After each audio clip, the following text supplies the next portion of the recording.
Mga kapatid na nananampalataya sa Allah subhanahu wa ta'ala,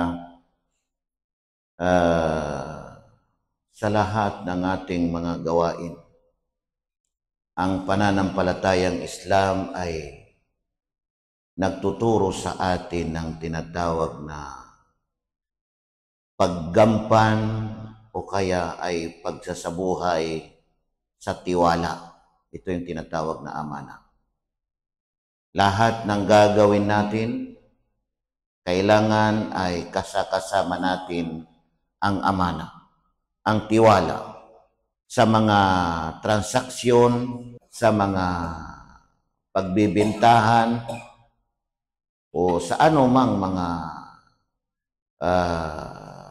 koneksyon o pakikisalamuha sa mga tao ay kinakailangan ang tiwala para maiwasan ang hindi pagkakasundo, maiwasan ang hindi pagkakaunawaan, maiwasan ang pagtatalo, maiwasan ang pag-aaway. Kasi pag nawala ang tiwala, ay mahuhulog ito sa tinatawag na ghish. Ibig sabihin ng ghish ay pandaraya. Kung sa pakikipagtransaksyon, ay pandaraya. Kung sa pagbibisnis o pagbibintahan ay pandaraya. Na kapag ka nagkaroon ng pandaraya, ay talagang isa ito sa lihis na kaugalian sa ating pananampalatayang Islam.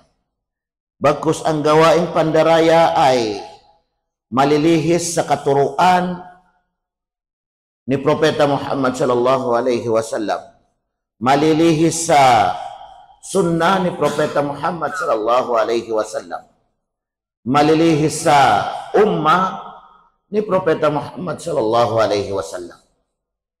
Naisalaysay ni Abu Hurairah, kalugdan siya ng Allah subhanahu wa ta'ala, na sinabi niya na si Propeta Muhammad sallallahu alaihi wasallam ay nadaanan niya ang isang tumpok na pagkain. Nadaanan niya yung isang tumpok na pagkain na ibinibinta ng lalaki. Anong ginawa ni Propeta Muhammad sallallahu alaihi wasallam? Ipinasok niya yung kanyang kamay doon mismo sa tumpok na yun. Halimbawa, bigas, o kaya ay kamah, o kaya ay trigo, yun. Ipinasok niya yung kanyang kamay doon sa ilalim. Nahawakan niya yung sa ilalim na basa yung kanyang mga daliri. Ibig sabihin yung isang tumpok na pagkain na yun ay napakaganda sa labas, pero doon sa ilalim ay hindi maganda. Yung pagpasok ni Propeta Muhammad sallallahu alaihi wasallam sa kanyang kamay, yun ay wahi. Ibig sabihin ng wahi ay revelasyon, kautusan ng Allah sa kanya. Kautusan ng Allah subhanahu wa ta'ala na ipasok niya yung kanyang kamay kasi mayroon dyan kailangan na malaman ng mga tao. Tingnan ninyo mga kapatid na nananampalataya sa Allah subhanahu wa ta'ala, sapagkat maraming mga nagsalaysay na hadith mga kapatid na tumutukoy na yung pagpasok ni Propeta Muhammad sa kanyang kamay doon sa paninda na yon na isang tumpok na pagkain ay wahyum min Allah. Ibig sabihin ay kautusan na mula sa Allah, revelasyon na mula sa Allah na kailangan na ipasok ni Propeta para malaman kung ano yung nandoon sa ilalim. May itinatago doon. Kaya natagpuan ni Propeta Muhammad na basa doon sa ilalim. Dito sa taas ay maganda. Anong sinabi ni Propeta Muhammad sallallahu alaihi wasallam? Ma hadha ya sahib at-ta'am, sabi niya. Ano ito? Ano ito? O ikaw na nagmamayari ng pagkain na ito, o ikaw na nagbibinta ng pagkain na ito. Qala asabathu as-sama ya Rasulullah. Sinabi ng lalaki na yun na tinamaan po siya ng langit o sugo ng Allah. Ibig sabihin ay umulan, naulanan, kaya diyan sa ilalim ay basa. Tingnan ninyo mga kapatid na nananampalataya sa Allah. Faqala, afala ja'altahu fawqa at-ta'ami kay yarahu an-nas? Hindi baga ginawa mo ito yung nasa taas maganda, nasa ilalim ay hindi maganda, para makita ng mga tao dito sa taas na maganda. Magandang ibinibenta mo, magandang pagkain. Man ghasya falaysa minni. Man ghasya falaysa minni. Huwag natin ito kalilimutan mga kapatid. Sinumang mandaraya ay hindi kabilang sa akin. Anong hindi kabilang sa akin? Hindi kabilang sa patnubay ni Propeta Muhammad sallallahu alaihi wasallam. Hindi kabilang sa sunnah ni Propeta Muhammad sallallahu alaihi wasallam.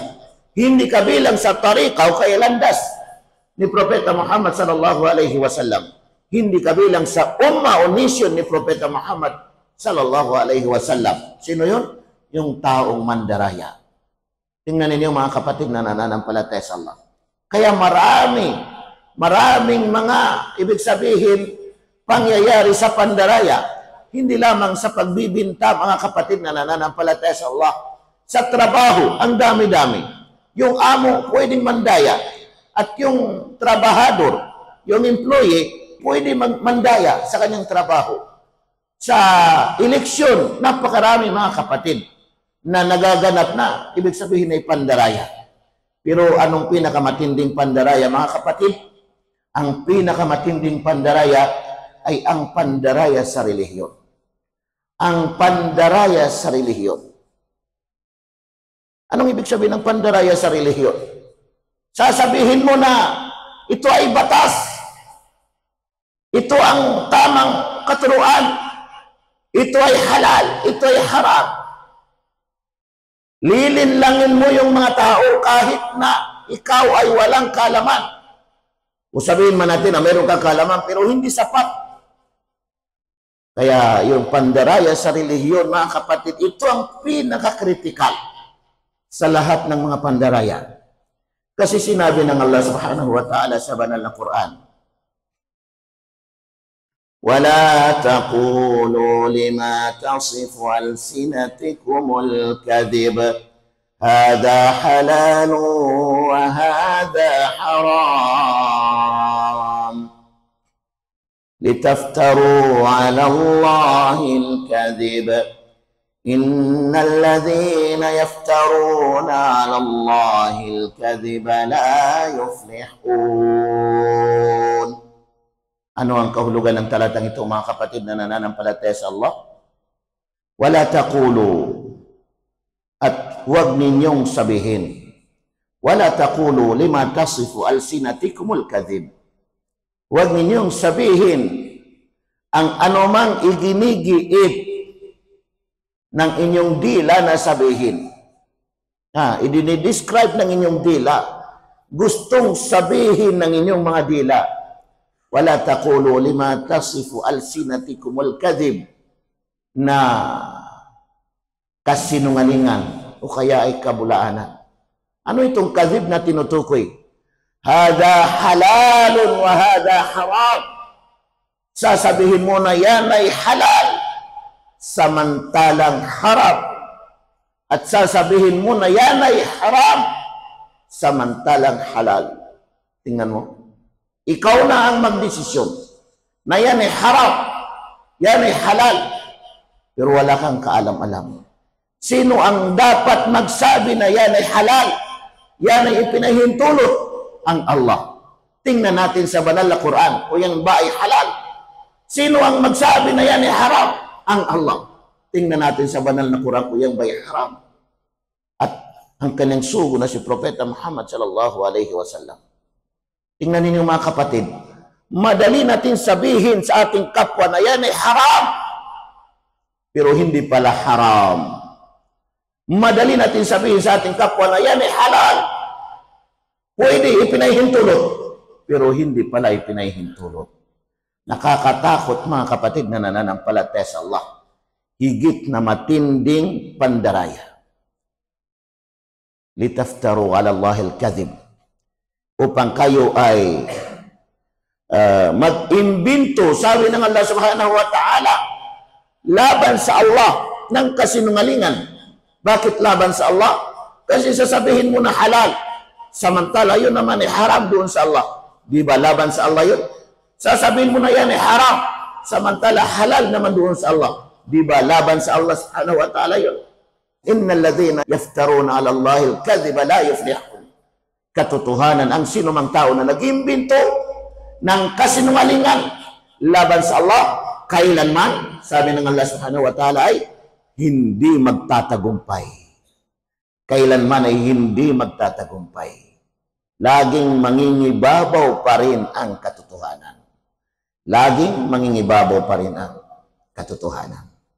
Alalahanin natin mga kapatid na nananampalataya sa Allah subhanahu wa ta'ala na temporary lang ang ating pamumuhay dito sa mundo. Kaya mamuhay tayo ng normal, mamuhay tayo ng pamumuhay na may takot, may pangangamba, may malasakit. Mga kapatid na nananampalataya sa Allah subhanahu wa ta'ala. Huwag tayong mamuhay na puro mga negatibo, puro mga negatibo ang ating mga iniisip. Hindi yun maganda mga kapatid. Kailangan positibo ang ating iisipin mga kapatid. Kahit napagkilala natin sa Allah, dapat ay positibo, positive. Ana inda zanni abdi, sabi ng Allah, ana inda zanni abdi.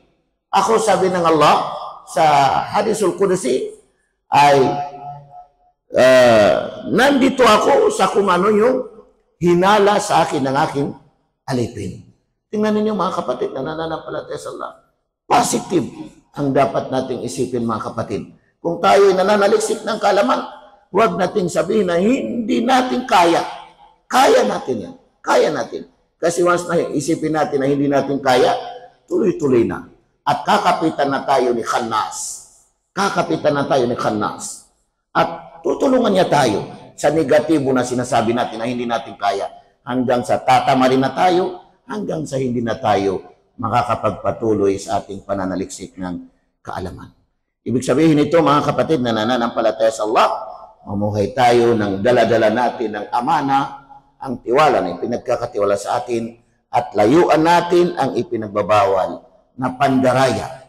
Ipinagbabawal na pandaraya sa pamagitan ng mga transaksyon, o sa pamagitan ng trabaho, o sa pamagitan ng eleksyon, o lalong-lalo na mga kapatid na nananampalataya sa Allah sa pamagitan ng kaalaman pagdating sa katuruan sa ating pananampalatayang Islam. Mag-aral tayo mabuti para maituro natin ang ating natutunan ng tama sa ating mga kapatiran. Aqulu qawli hadha wa astaghfirullah li wa lakum.